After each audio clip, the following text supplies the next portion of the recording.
DC Wadhwa versus state of Bihar. Supreme court की constitution bench का ये जजमेंट है, यानी कि 5 जजों की बेंच ने इस मामले में अपना डिसीजन दिया था। डीसी वधवा जो थे वो इकोनॉमिक्स के प्रोफेसर थे। Gokhale institute of politics and economics, Pune में ये एक वेल नोन इंस्टीट्यूट है। ये वहां पर प्रोफेसर थे और इन्होंने एक पब्लिक इंटरेस्ट लिटिगेशन आर्टिकल 32 के थ्रू सुप्रीम कोर्ट में फाइल की। इनका इश्यू क्या था? इश्यू ये था कि ये जो है पुणे यानी महाराष्ट्र में रहते थे और ये कॉन्स्टिट्यूशनल इश्यूज की बारीकियां समझते थे, उस पर काम कर रहे थे और ये चाहते थे कि देश में जो कॉन्स्टिट्यूशनल इंस्टीट्यूशन है वो सही ढंग से काम करे। बिहार के खिलाफ इन्होंने क्यों केस किया?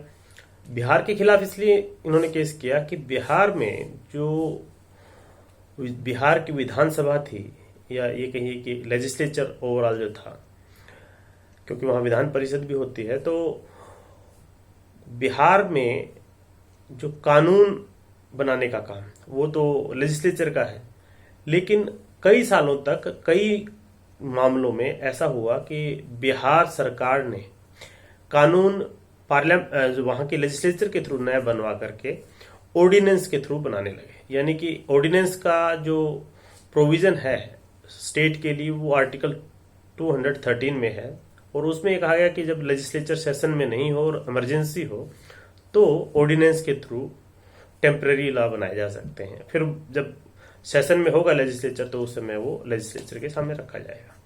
अब बिहार सरकार क्या कर रही थी? बिहार सरकार कई तरह के कानून ऑर्डिनेंस के थ्रू बना रही थी, फिर वो लेजिस्लेचर के सामने यानी कि विधानसभा वगैरह में नहीं रख रही थी और उसके बाद वो लैप्स हो जा रहे थे। उसके बाद सरकार फिर से उसको रिप्रोमलगेट कर देती थी। इस तरह से सालों तक विधानसभा में वो कानून नहीं रखे गए और उनको बार बार लैप्स होने के बाद रिप्रोमलगेट कर दिया जाता। इसी बात को डीसी वधवा सुप्रीम कोर्ट लेकर के आए और सुप्रीम कोर्ट ने इस मामले में जो है डिटेल में आर्गुमेंट सुनने के बाद ये कहा कि जो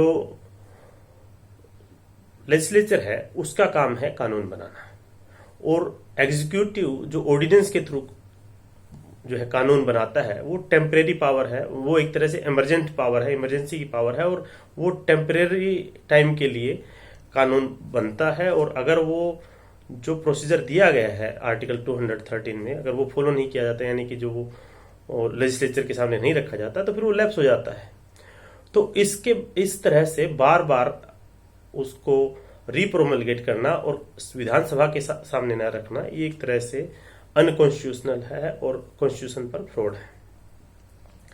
उस समय तो ये डिसीजन जो है DC Wadhwa versus state of Bihar का यही आया कि बिहार सरकार ऐसा ना करे और इस तरह करके एक तरह से बिहार सरकार जो वहां की विधानसभा और विधान परिषद है उनके जो कार्यक्षेत्र है उसको एक तरह से सारा काम बाईपास कर रही है, उसको छीन रही है।